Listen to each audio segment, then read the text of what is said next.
we see the dollar figures that have surrounded the likes of James Franklin and Mel Tucker re-signing at Michigan State and Penn State, respectively.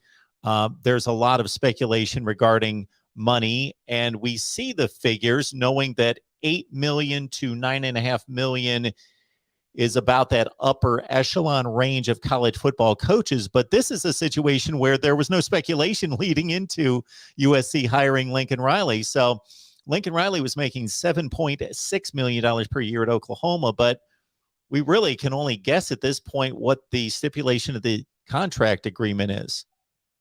Yeah, I mean, I would expect something in that range. I don't want to just, fling numbers against a wall. I'd have to imagine it would be competitive. I think the other thing is, what's going to be the budget for Lincoln Riley's staff, and is he going to, like, for instance, this is a key question: is he going to bring Alex Grinch with him from Oklahoma to Los Angeles? And it would certainly make sense because Alex Grinch was defensive coordinator under Mike Leach at Washington State, so he has very good familiarity with the Pac-12, recruiting in the West, dealing with that part of the landscape. But so that does become important. What's going to be the salary allocation for his assistants? And USC under Clay Helton fell way behind in recruiting. Oregon just hammered the Trojans on the recruiting trail. Another subplot here is going to be if Dante Williams, who was the one rock star recruiter for the Trojans, if he gets retained and if that was part of the negotiations that Mike Bohn had with Lincoln Riley, that's going to be interesting to monitor going forward.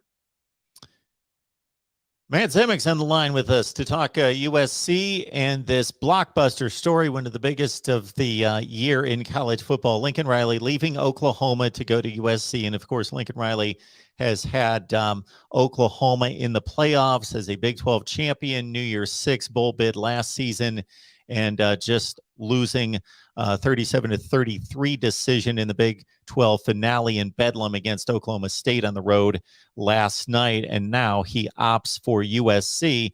And Matt, I got to say that it was my thought and others in looking at the USC situation, hiring Clay Helton in 2015, after Sarkisian, after Kiffin, of course, Pete Carroll being at the zenith of the sport for about 10 years, questioning the commitment to football for USC, thinking maybe they're going to hire another run-of-the-mill coach, but this has certainly dispelled that.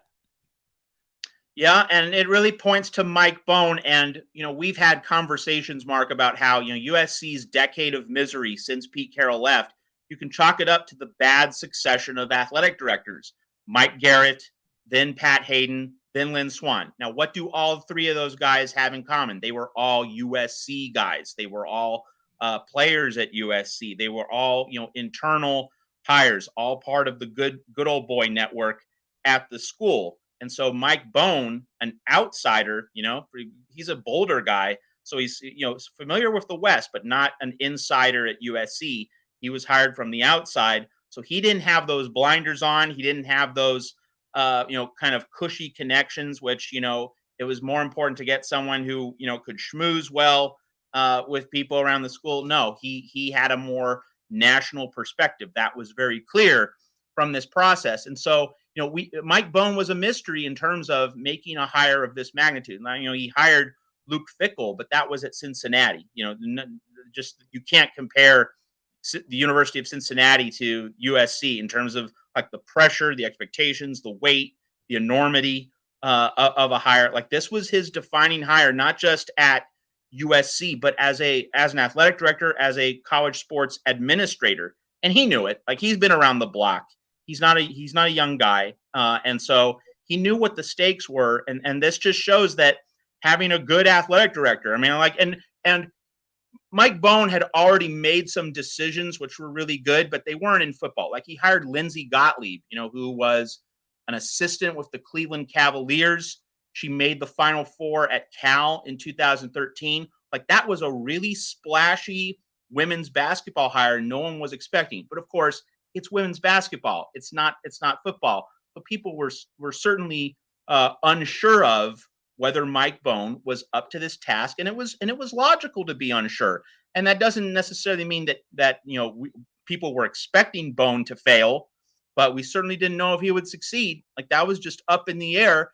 And on Saturday, I mean, you might have been following this a little bit along with all the other college football results, such as Michigan beating Ohio State. But you might have seen the rumors circulate that Matt Campbell had turned USC down. Like, he didn't make a public statement. And the college football insiders that we both follow, like Bruce Feldman and Adam Rittenberg and others, they didn't tweet saying Campbell had turned USC down. But that seemed to be the trajectory on Saturday afternoon, that it was trending away from Campbell. And, that kind of leads back to on Sunday afternoon, Bruce Feldman saying, oh, maybe USC could take a swing at Lincoln Riley. I mean, so it all seemed very uncertain and unstable on Sunday, but it turns out that Mike Bohn was lining up Lincoln Riley and had a sales pitch and a package, a full presentation that clearly sold Lincoln Riley on the job. So, USC's mediocrity, again, it goes back to the athletic directors. And today we can now say Mike Bohn was up to the task. Mike Bohn immediately jumps several, if not dozens of notches, if that's possible, as a college athletic director. Like, he joins the Joe Castiglione, Barry Alvarez tier of elite college sports administrators being able to pull this off. There's no question that it is a reputation and career changing moment for Mike Bohn, and that's why USC is where it is today, right now, with Lincoln Riley.